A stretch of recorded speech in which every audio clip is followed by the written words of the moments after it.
Meanwhile, Toronto warns of the more infectious Delta variant of COVID-19. Eagle News correspondent Yolanda Aspiros with the details.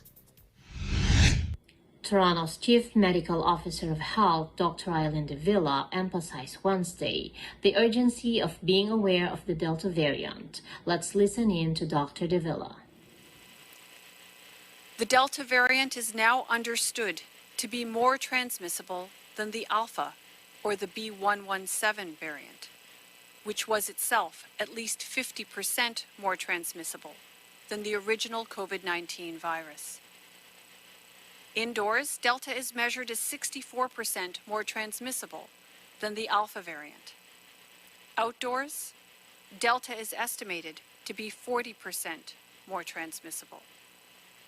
The Centers for Disease Control and Prevention reports that 6% of new infections overall are because of the Delta variant. Certain states report that figure to be as high as 18%. Toronto's deadly third wave was mainly caused by the B.1.1.7 Alpha variant.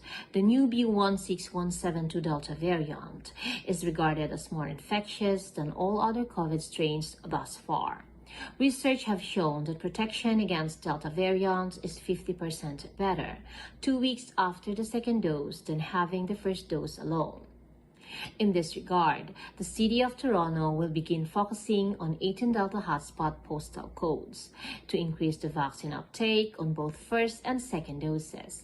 According to Toronto Public Health, there are about 157,000 people aged 18 and older who are still unvaccinated in these 18 postal code areas.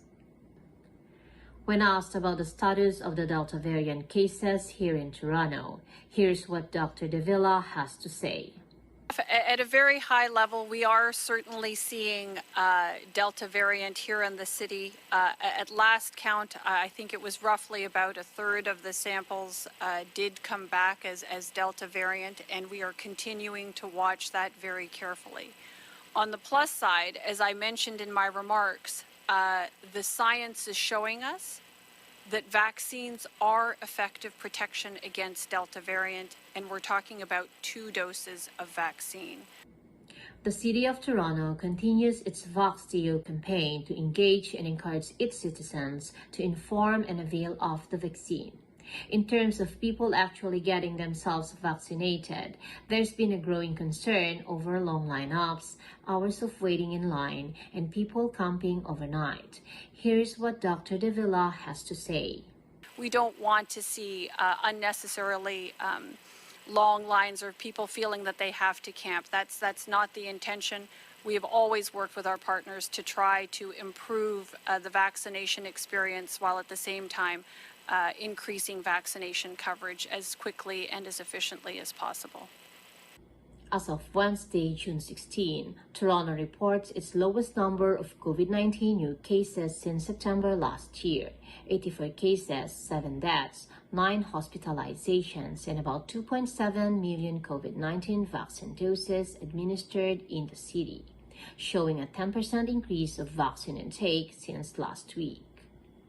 In Toronto, Yolanda Aspiros, Eagle News. We live in interesting times.